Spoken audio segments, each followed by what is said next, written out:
soy Lani y te doy la bienvenida a la librería encantada, un lugar donde cada página es un hechizo y cada historia una puerta a lo desconocido. En esta ocasión las luces bajan, el silencio se vuelve cómplice y el misterio toma asiento con nosotros. Aquí las palabras cobran vida entre niebla, deducciones brillantes y enigmas que esperan ser resueltos. Juntos viajaremos a calles antiguas, habitaciones cerradas y casas donde nada es lo que parece. Así que toma asiento, prepárate una bebida, porque hoy nos adentramos en las aventuras de Sherlock Holmes, un libro escrito por Arthur Conan Doyle. En esta ocasión leeremos la parte 2 del capítulo 8, La banda de lunares. Me iré cuando haya dicho lo que tengo que decir. No te atrevas a meterte en mis asuntos. Sé que la señorita Turner ha estado aquí. La he rastreado. Soy un hombre peligroso para caer en la trampa. Mira aquí. Se adelantó rápidamente, cogió el atizador y lo curvó con sus enormes manos marrones. Procura mantenerte fuera de mi alcance, gruñó, y arrojando el atizador retorcido a la chimenea, salió a grandes zancadas de la habitación. Parece una persona muy amable, dijo Holmes riendo. Yo no soy tan voluminoso, pero si se hubiera quedado podría haberle demostrado que mi agarre no era mucho más débil que el suyo. Mientras hablaba, recogió el atizador de acero y con un súbito esfuerzo volvió a enderezarlo. Imagínese que tiene la insolencia de confundirme con el cuerpo oficial de detectives. Sin embargo, este incidente anima nuestra investigación, y solo confío en que nuestra pequeña amiga no sufra por su imprudencia al permitir que este bruto la siga. Y ahora, Watson, pediremos el desayuno, y después bajaré a Doctor's Commons, donde espero obtener algunos datos que puedan ayudarnos en este asunto. Era casi la 1 cuando Sherlock Holmes regresó de su excursión. Llevaba en la mano una hoja de papel azul, garabateada con notas y cifras. He visto el testamento de la difunta esposa, dijo. Para determinar su significado exacto me he visto obligado a calcular los precios actuales de las inversiones a las que se refiere. Los ingresos totales, que en el momento de la muerte de la esposa eran poco menos de 1.100 libras esterlinas, ahora debido a la caída de los precios agrícolas, no superan las 750 libras esterlinas. Cada hija puede reclamar una renta de 250 libras en caso de matrimonio. Es evidente, por tanto, que si las dos hijas se hubieran casado, esta belleza había tenido una mera miseria, mientras que incluso una de ellas lo dejaría inválido en una medida muy grave. Mi trabajo de la mañana no ha sido en vano, ya que ha demostrado que tiene los motivos más fuertes para obstaculizar cualquier asunto de este tipo. Y ahora, Watson, esto es demasiado serio para perder el tiempo, sobre todo porque el viejo sabe que nos estamos interesando en sus asuntos. Así que si está usted preparado, llamaremos un taxi y nos dirigiremos a Waterloo. Le agradecería mucho que metiera su revólver en el bolsillo. Un Ellis número 2. Es un excelente argumento con los caballeros que pueden hacer nudos con los atizadores de acero. Eso y un cepillo de dientes son, creo, todo lo que necesitamos. En Waterloo tuvimos la suerte de coger un tren para Latterhead, donde alquilamos un coche en la posada de la estación y condujimos durante 4 o 5 millas a través de los encantadores senderos de Surrey. Era un día perfecto, con un sol radiante y unas pocas nubes vellosas en el cielo. Los árboles y los setos de los caminos estaban echando sus primeros brotes verdes, y el aire estaba lleno del agradable olor de la tierra húmeda. Para mí, al menos, había un extraño contraste entre la dulce promesa de la primavera y esta siniestra búsqueda en la que nos encontrábamos. Mi compañero estaba sentado en la parte delantera de la trampa, con los brazos cruzados, el sombrero bajado sobre los ojos y la barbilla hundida en el pecho, sumido en los más profundos pensamientos. De repente, sin embargo, se puso en marcha, me dio una palmada en el hombro y señaló los prados. «Mira allí», dijo. Un parque muy arbolado se extendía en una suave pendiente, convirtiéndose en una arboleda en el punto más alto. De entre las ramas sobresalían los frontones grises y el alejado tejado de una mansión muy antigua. —¿Stockmoran? —dijo. —Sí, señor, es la casa del doctor Grimsby Roylott —comentó el conductor. —Allí se está construyendo —dijo Holmes—. Allí es donde vamos. —Allí está el pueblo —dijo el conductor, señalando un grupo de tejados a cierta distancia a la izquierda—. Pero si quiere llegar a la casa le resultará más corto pasar por este umbral, y así por el sendero sobre los campos. Allí está donde la señora está caminando. Y la dama, me imagino, es la señorita Stoner —observó Holmes, sombreando sus ojos. —Sí, creo que será mejor que hagamos lo que usted sugiere. Nos bajamos, pagamos el billete y el vehículo volvió a traquear en su camino hacia Leatherhead. —Pensé que era mejor —dijo Holmes mientras subíamos el umbral— que este tipo que pensara que habíamos venido aquí como arquitectos o por algún asunto concreto. Puede que eso detenga sus cotilleos. —Buenas tardes, señorita Stoner. Ya ve que hemos sido fieles a nuestra palabra. Nuestra clienta de la mañana se había apresurado a recibirnos con una cara que hablaba de su alegría. —Los he estado esperando con ansias —gritó, estrechando la mano con nosotros calurosamente. Todo ha resultado espléndido. El doctor Roylott se ha ido de la ciudad, y es poco probable que vuelva antes de la noche. —Hemos tenido el placer de conocer al doctor —dijo Holmes, y en pocas palabras esbozó lo ocurrido. La señorita Stoner se puso blanca hasta los labios mientras escuchaba. —¡Cielos! —exclamó—, entonces me ha perseguido. —Eso parece. Es tan astuto que nunca sé cuándo estoy a salvo de él. ¿Qué dirá cuando vuelva? Debe cuidarse, porque puede descubrir que hay alguien más astuto que él tras su pista. Debes encerrarte en él esta noche. Si es violento, te llevaremos a su casa, a casa de tu tía en Harrow. Ahora, debemos aprovechar al máximo nuestro tiempo, así que tenga la amabilidad de llevarnos de inmediato a las habitaciones que vamos a examinar. El edificio era de piedra gris, manchada de líquenes, con una parte central alta y dos alas curvadas, como las pinzas de un cangrejo, dispuestas a cada lado. En una de estas alas de la ventana, las ventanas estaban rotas y bloqueadas con tablas de madera, mientras que el tejado estaba parcialmente hundido. Una imagen de ruina. La parte central estaba un poco mejor reparada, pero el bloque de la derecha era comparativamente moderno, y las persianas de las ventanas, con el humo azul que salía de las chimeneas, mostraban que allí residía la familia. Se habían levantado algunos andamios contra la pared del fondo, y la mampostería había sido forzada, pero en el momento de nuestra visita no había señales de ningún obrero. Holmes paseó lentamente por el césped mal cortado y examinó con gran atención el exterior de las ventanas. Esto, supongo, pertenece a la habitación en la que usted solía dormir, la del centro a la de su hermana, y la que está junto al edificio principal a la cámara del doctor Roylott. Exactamente, pero ahora duermo en la del medio, a la espera de la reforma, según tengo entendido. Por cierto, no parece haber ninguna necesidad muy apremiante de las reparaciones en esta pared del fondo. No había ninguna. Creo que fue excusa para trasladarme de la habitación. Ah, eso es sugerente. Ahora, al otro lado de esta estrecha ala se encuentra el pasillo desde que se abren estas tres habitaciones. ¿Hay ventanas en él, por supuesto? Sí, pero muy pequeñas, demasiado estrechas para que alguien pueda pasar por ellas. Como ambos cerraban sus puertas por la noche, sus habitaciones eran inaccesibles de ese lado. Ahora, ¿tendrá usted la amabilidad de entrar en su habitación y cerrar sus persianas?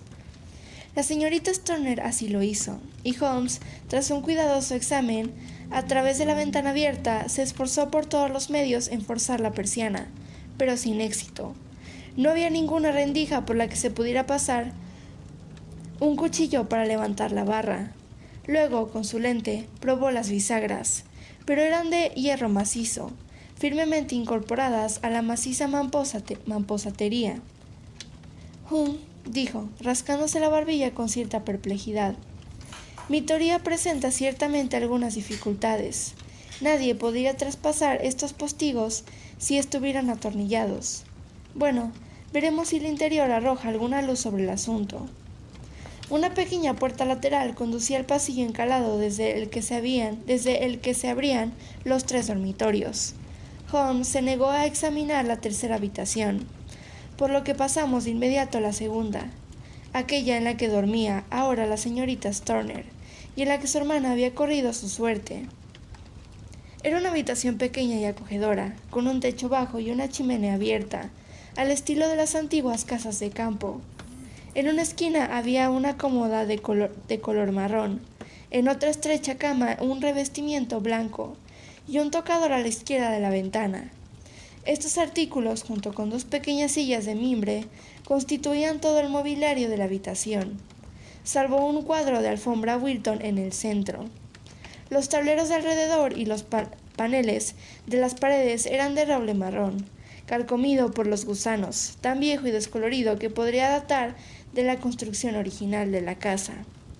Holmes arribó a una de las sillas en un rincón y se sentó en silencio, mientras sus ojos viajaban de un lado a otro y de arriba a abajo, observando cada detalle del apartamento. ¿Dónde se comunica esa campana?, preguntó al fin, señalando una gruesa cuerda de campana que colgaba al lado de la cama, con las borlas sobre la almohada. Va a la habitación del ama de llaves. ¿Parece más nueva que las otras cosas? Sí, la pusieron allí hace un par de años. Supongo que su hermana lo pidió. No, nunca oí que lo usara. Solíamos conseguir siempre lo que queríamos para nosotras. En efecto, parecía necesario poner allí un tirador de campana tan bonito. Me disculpará por unos minutos mientras me aseguro de este piso. Se echó de bruces con la lente en mano y se arrastró rápidamente hacia adelante y hacia atrás, examinando minuciosamente las grietas entre las tablas. Luego hizo lo mismo con la carpintería con la que estaba revestida la cámara. Luego, por último, se acercó a la cama y pasó un rato mirándola y recorriendo la pared con la mirada. Finalmente tomó la cuerda de la campana en la mano y dio un fuerte tirón. «Vaya, es un engaño», dijo. «¿No sonará?» «No, ni siquiera está atado a un cable. Esto es muy interesante. Puedes ver ahora que está sujeto a un gancho justo encima de donde está la pequeña abertura para el ventilador». «¡Qué absurdo! Nunca me había fijado en eso». «Muy extraño», murmuró Holmes, tirando de la cuerda. «Hay 1 o 2 puntos muy singulares en esta habitación. Por ejemplo, ¿qué tonto debe ser un constructor para abrir un respiradero en otra habitación, cuando con el mismo esfuerzo podría haberse comunicado con el aire exterior?» «Eso también es bastante moderno», dijo la señora. «¿Hecho más o menos al mismo tiempo que la campana?», comentó Holmes. «Sí, hubo varios pequeños cambios realizados por esa época. Parece que fueran de lo más interesante. Cuerdas de campanas falsas y ventiladores que no ventilan. Con su permiso, señorita Turner, llevaremos ahora nuestras investigaciones al apartamento interior». La habitación del doctor Grimsby Roylott era más grande que la de su hijastra, pero estaba igual de amueblada. Una cama de campaña, una pequeña estantería de madera llena de libros, en su mayoría de carácter técnico, un sillón junto a la cama, una sencilla silla de madera contra la pared, una mesa redonda y una gran caja fuerte de hierro eran las principales cosas que saltaban a la vista. Holmes caminó lentamente a su alrededor y examinó todos y cada uno de ellos con el más vivo interés. «¿Qué hay aquí?», preguntó, golpeando la caja fuerte. «Los papeles de los negocios de mi padrastro». «Oh, ¿has visto el interior entonces?» «Solo una vez hace algunos años. Recuerdo que estaba llena de papeles». «¿No hay un gato en ella, por ejemplo?» «No, qué idea tan extraña». «Pues mira eso». Cogió un pequeño platillo de leche que estaba encima. «No, no tenemos ningún gato, pero hay un guepardo y un baubino». «¿Baubino?» «Ah, sí, por supuesto. Bueno, un guepardo es un gato grande, y me atrevo a decir que un plato de leche no es suficiente para satisfacer sus necesidades. Hay un punto que me gustaría determinar». Se puso en cuclillas frente a la silla de madera y examinó el asiento de la misma con mayor atención. Gracias, eso es todo, dijo, levantándose y guardando su lente en el bolsillo. Hola, aquí hay algo interesante. El objeto que le había llamado la atención era un pequeño lazo de perro colgado en una esquina de la cama. El lazo, sin embargo, estaba enroscado sobre sí mismo y atado de manera que formaba un lazo de cuerda de látigo. ¿Qué piensas de eso, Watson? Es un lazo bastante común, pero no sé por qué debería estar atado. Eso no es tan común, ¿verdad? ¡Ay, yo! Es un mundo malvado, y cuando un hombre inteligente convierte su cerebro en un crimen, es lo peor de todo. Creo que ya he visto suficiente, señorita Turner, y con su permiso saldremos al césped. Nunca había visto el rostro de mi amigo tan sombrío ni su frente tan oscura como cuando nos alejamos de la escena de esta investigación. Habíamos caminado varias veces por el césped, sin que la señorita Turner ni a mí nos gustara interrumpir en sus pensamientos antes de que saliera de su ensueño. Es muy importante, señorita Turner, dijo, que siga absolutamente mi consejo en todos los aspectos. Ciertamente lo haré. El asunto es demasiado serio como para dudar. Su vida puede depender de su cumplimiento. Le aseguro que estoy en sus manos. En primer lugar, tanto mi amigo como yo debemos pasar la noche en su habitación. Tanto la señorita Turner como yo le miramos con asombro. Sí, debe ser así. Déjame explicarle. Creo que esa es la posada del pueblo, que está allí. Sí, es el Crown. Muy bien. ¿Sus ventanas serían visibles desde allí? Ciertamente. Debes recluirte en tu habitación, fingiendo un dolor de cabeza. Cuando tu padrastro regrese, entonces, cuando le oigas retirarse por la noche, deberás abrir los postigos de tu ventana, deshacer el cerrojo, poner tu lámpara allí como señal para nosotros, y luego retirarte tranquilamente, con todo lo que puedas necesitar a la habitación que solías ocupar. No tengo duda de que, a pesar de las reparaciones, podría arreglárselas allí durante una noche. Oh, sí, fácilmente. El resto lo dejará en nuestras manos. ¿Pero qué harán? Pasaremos la noche en su habitación e investigaremos la causa de este ruido que le ha molestado. Creo, señor Holmes, que ya se ha hecho una idea, dijo la señorita Turner, poniendo su mano sobre la manga de mi compañero. Tal vez lo haya hecho. Entonces, por piedad, dígame cuál fue la causa de la muerte de mi hermana. Preferiría tener pruebas más claras antes de hablar. Al menos puede decirme si mi propio pensamiento es correcto y si ella murió de algún susto repentino. No, no lo creo. Creo que probablemente hubo alguna causa más tangible. Y ahora, señorita Turner, debemos dejarla, pues si el doctor Roy lo regresa y nos viera, nuestro viaje sería en vano. Adiós, y sea valiente, pues si hace lo que le he dicho, puede estar segura de que pronto alejaremos los peligros que la amenazan. Sherlock Holmes y yo no tuvimos ninguna dificultad para conseguir una habitación y una sala de estar en la posada de la Corona. Estaban en el piso superior, y desde nuestra ventana podíamos contemplar la puerta de la avenida y el ala de la habitación de Stockmoran Manor House. Al anochecer vimos pasar en coche al doctor Grimsby Roylott, cuya enorme figura se alzaba junto a la del muchacho que lo conducía. El muchacho tuvo alguna ligera dificultad para abrir las pesadas puertas de hierro, y oímos el ronco rugido de la voz del doctor y vimos la furia con la que agitaba sus puños cerrados hacia él. La trampa siguió su curso, y unos minutos más tarde vimos surgir una luz repentina entre los árboles al encender la lámpara en uno de los salones. ¿Sabe usted, Watson?, dijo Holmes mientras nos sentábamos junto a la oscuridad creciente, que tengo realmente algunos escrúpulos en cuanto a llevarle esta noche. Hay un claro elemento de peligro. ¿Puedo ser de ayuda? Su presencia podría ser inestimable. Entonces ciertamente iré. Es muy amable de su parte. Usted habla de peligro. Evidentemente ha visto más en estas habitaciones de lo que yo pude ver. No, pero me imagino que pude haber deducido un poco más. Me imagino que usted vio todo lo que yo vi. No vi nada notable, excepto la cuerda de la campana, y confieso que no puedo imaginar qué propósito podría tener. ¿También vio el respiradero? Sí, pero no creo que sea algo tan inusual tener una pequeña abertura entre dos habitaciones. Era tan pequeña que apenas podía pasar una rata. Sabía que encontraríamos un respiradero antes de llegar a Stockmoran. Mi querido Holmes. Oh, sí, lo sabía. Recuerdo que en su declaración dijo que su hermana podía oler el cigarro del Dr. Roy Lott. Ahora, por supuesto, eso sugirió de inmediato que debía haber una comunicación entre las dos habitaciones. Solo podía ser una pequeña o habría sido señalada en la investigación del forense. Deduje un respiradero. Pero ¿qué daño puede haber en eso? Bueno, hay al menos una curiosa coincidencia de fechas. Se hace un respirador, se cuelga una cuerda y muere una señora que duerme en la cama. ¿No les llama la atención? Todavía no puedo ver ninguna conexión. ¿Observó algo muy peculiar en esa cama? No. Estaba sujeta al suelo. ¿Había visto alguna vez una cama sujeta así? No puedo decir que la haya visto. La señora no podía mover su cama.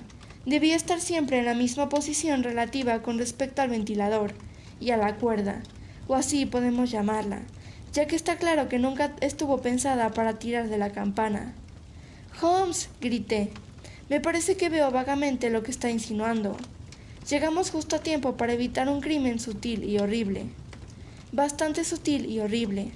Cuando un médico se equivoca es el primero de los criminales. Tiene valor y conocimiento. Palmer y Pritchard estaban entre las cabezas de su profesión. Este hombre golpea aún más profundo, pero creo, Watson, que seremos capaces de golpear aún más profundamente. Pero ya tenemos bastantes horrores antes de que acabe la noche.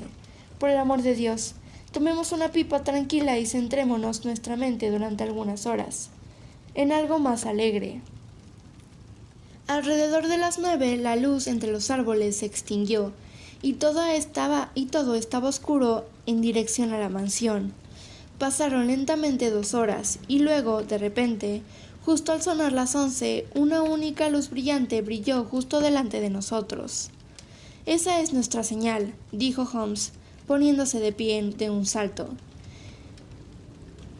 «Viene de la ventana del medio». Mientras salíamos, intercambió unas palabras con el propietario, explicándole que íbamos a hacer una visita tardía a un conocido, y que era posible que pasáramos la noche allí. Un momento después estábamos en la oscura carretera, con un viento helado soplando en nuestras caras, y una luz amarilla parpadeando frente a nosotros a través de la oscuridad para guiarnos en nuestra sombría misión. No fue difícil entrar en el recinto, ya que en el viejo muro del parque se abrían brechas que no habían sido reparadas.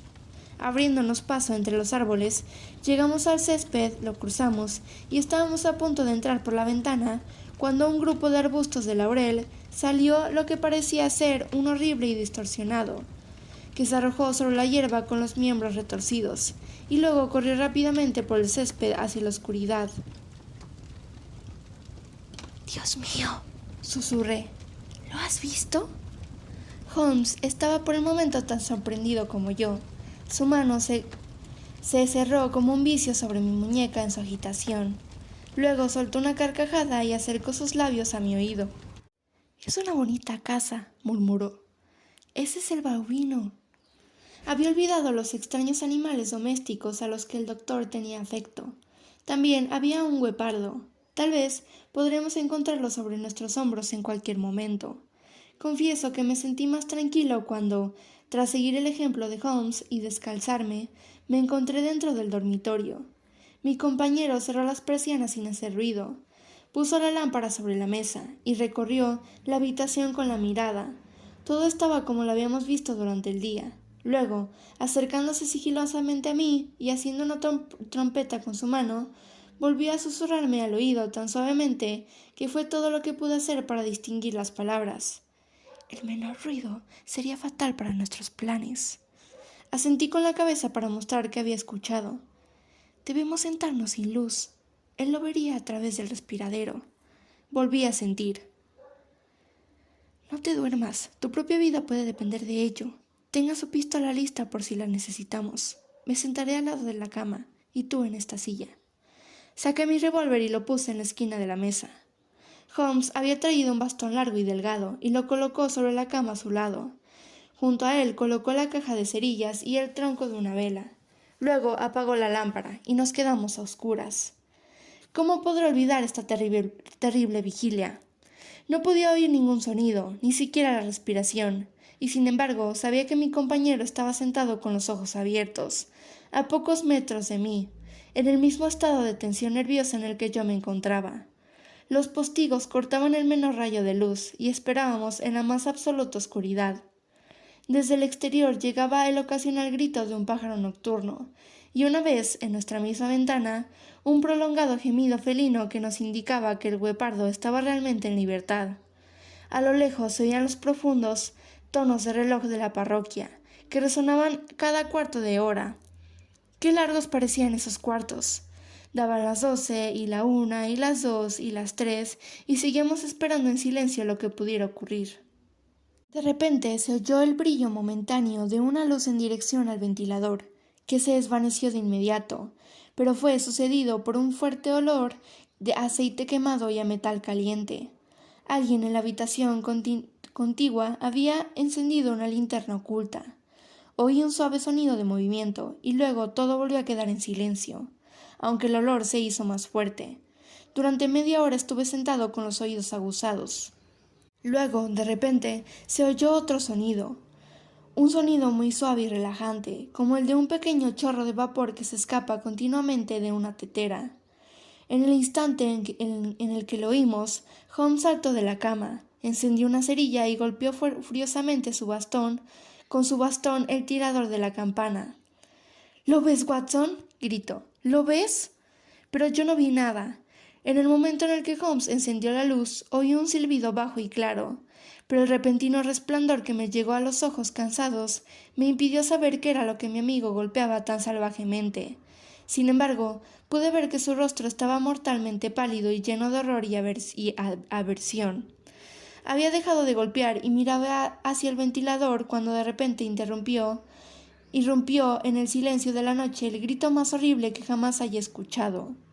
El grito se hizo cada vez más fuerte, un grito ronco de dolor, miedo e ira, todo mezclado en un solo grito espantoso.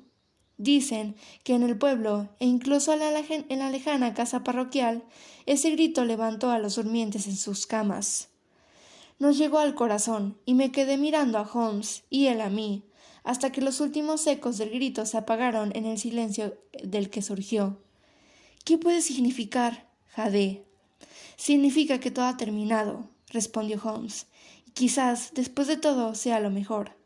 Tome su pistola y entraremos en la habitación del doctor Roylott. Con rostro grave encendió la lámpara y se dirigió hacia el pasillo. Golpeó 2 veces la puerta de la habitación sin obtener respuesta del interior. Luego giró el picaporte y entró. Yo pisándole los talones, con la pistola amartillada en la mano. Fue una visión singular la que se encontró con nuestros ojos. Sobre la mesa había una linterna oscura con la persiana entreabierta, que arrojaba una brillante haz de luz sobre la caja fuerte de hierro, cuya puerta estaba entreabierta. Junto a la mesa, en una silla de madera, estaba sentado el doctor Grimsby Roylott, vestido con una larga bata gris, con los tobillos desnudos y los pies metidos en unas zapatillas turcas sin tacón. En su regazo yacía la culata corta con el largo brazo que habíamos visto durante el día. Su barbilla estaba inclinada hacia arriba y sus ojos estaban fijos en una espantosa y rígida mirada hacia la esquina del techo. Alrededor de su frente tenía una peculiar banda amarilla, con motas marrones, que parecía estar atada fuertemente a su cabeza. Cuando entramos no hizo ningún ruido ni movimiento. La banda moteada», susurró Holmes. Di un paso adelante. En un instante, su extraño tocado comenzó a moverse, y de entre su pelo surgió la cabeza cuadrada en forma de diamante, y el cuello hinchado de una repugnante serpiente. «¡Es una víbora de los pantanos!», gritó Holmes. «La serpiente más mortífera de la India. Ha muerto a los 10 segundos de ser mordido. La violencia, en verdad, retrocede sobre los violentos y el intrigante cae en la fosa que cava para otro. Empujemos a esta criatura de vuelta a su madriguera. Entonces podremos llevar a la señorita Turner a algún lugar de refugio y hacer saber a la policía del condado lo que ha sucedido». Mientras hablaba, sacó rápidamente el látigo de perro del regazo del muerto, y arrojando el lazo de alrededor del cuello del reptil, lo sacó de su horrible posición, y llevándolo a un brazo de distancia, lo arrojó a la caja fuerte de hierro, que cerró sobre él. Tales son los verdaderos hechos de la muerte del doctor Grimsby Roylott de Stockmoran. No es necesario que prolongue una narración que ya se ha extendido demasiado contando cómo le dimos la triste noticia a la aterrorizada niña, cómo la llevamos en el tren de la mañana al cuidado de su buena tía en Harrow, cómo el lento proceso de la investigación oficial llegó a la conclusión de que el doctor encontró su destino mientras jugaba indiscretamente con su peligrosa mascota. Lo poco que me quedaba por saber del caso que me lo contó Sherlock Holmes mientras viajábamos de vuelta al día siguiente. Habíamos llegado, dijo, a una conclusión totalmente errónea que demuestra, mi querido Watson, lo peligroso que es siempre razonar a partir de datos insuficientes. La presencia de los gitanos y el uso de la palabra banda, que la pobre muchacha utilizó sin duda para explicar el aspecto que había vislumbrado apresuradamente a la luz de su fósforo, fueron suficientes para ponerme en una pista totalmente equivocada. Solo puedo atribuirme el mérito de haber reconsiderado inmediatamente mi posición, cuando, sin embargo, me quedó claro que en cualquier peligro que amenazara al ocupante de la habitación no podía provenir ni de la ventana ni de la puerta. Mi atención se dirigió rápidamente, como ya le he comentado, a este respirador y a la cuerda de campana que colgaba de la cama. El descubrimiento de que se trataba de un objeto falso y de que la cama estaba sujeta al suelo me hizo sospechar inmediatamente que la cuerda estaba allí como puente para que algo pasara por el agujero y llegara a la cama. La idea de una serpiente se me ocurrió al instante, y cuando la uní a mi conocimiento de que el doctor tenía un suministro de criaturas de la India, sentí que probablemente estaba en el camino correcto.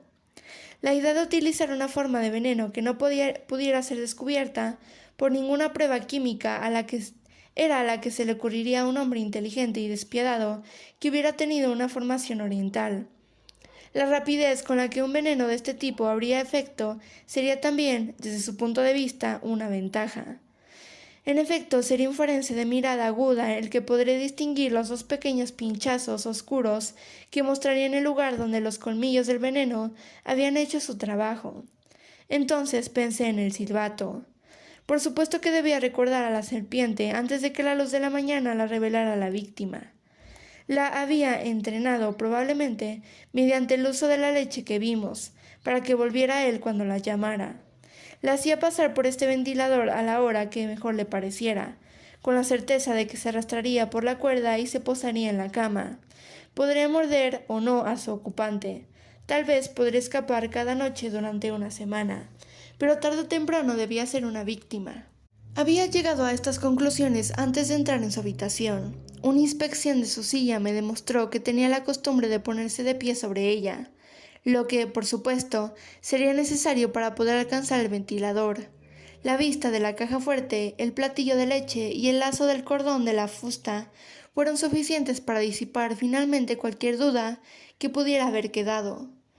El estruendo metálico que escuchó la señorita Turner fue obviamente causado por su padrastro al cerrar apresuradamente la puerta de su caja fuerte sobre su terrible ocupante. Una vez decidido, ya saben los pasos que di para poner el asunto a prueba. Oí el siseo de la criatura, como no dudo que tú también lo oíste, y al instante encendí la luz y la ataqué, con el resultado de conducirla a través del respiradero, y también con el resultado de hacerla girar sobre su amo al otro lado. Algunos de los golpes de mi bastón llegaron a casa y despertaron a su temperamento de serpiente, de modo que voló sobre la primera persona que vio. De este modo soy, sin duda, indirectamente responsable de la muerte del doctor Grimsby Roylott, y no puedo decir que eso pese mucho sobre mi conciencia.